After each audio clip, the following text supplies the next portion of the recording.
Hello there, this is Morgan Carden speaking, and today we'll be discussing the women's options during the Victorian era and how My Fair Lady and Pygmalion was connected to the feminism movement. Pygmalion inspired George Bernard Shaw to give a twist to the fascinating myth of Pygmalion. Whereas Pygmalion scorned all women within close proximity, he made a sculpture of his ideal woman, which he fell madly in love with, eventually bringing life to his beloved Galatea. However, Shaw claimed Galatea, the woman who comes to life in the myth, never does quite like Pygmalion. His relation to her is too godlike to be altogether agreeable. Furthering Shaw's encouragement of his character Eliza, she too was molded into the perfect lady by both Higgins and Pickering. However, Shaw brings enlightenment to a woman's identity and her own right to independence to the characteristics of Eliza throughout her self-growth. The Victorian era was a long rule from 1837 to 1901 in oppressing women and their rights. Women were seen as nothing more than property during this era.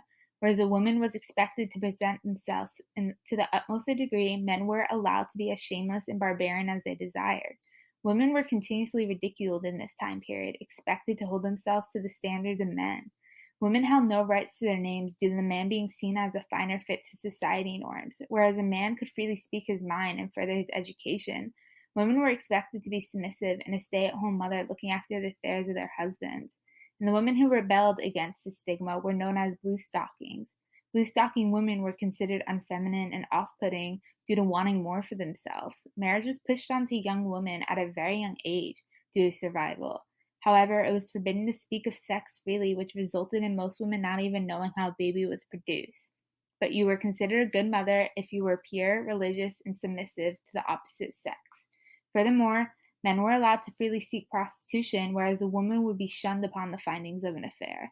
The Victorian era was an oppression towards both women and their basic rights. However, women were successfully given the right to vote in the 1920s and have thrived within the past 100 years. Shaw was deeply aggrieved upon the film's ending of My Fair Lady.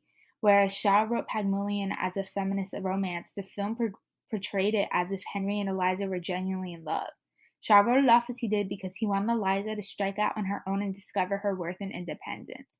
Also, Henry was far too domineering for the likes of Eliza, which is why she marries Freddie for his endless love and submission in their relationship.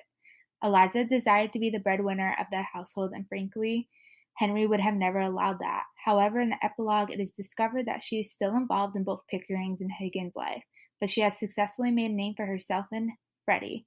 Shaw wrote Pygmalion as he did because he too yearned for a women's equality and for Britain's class systems to finally be put an end to.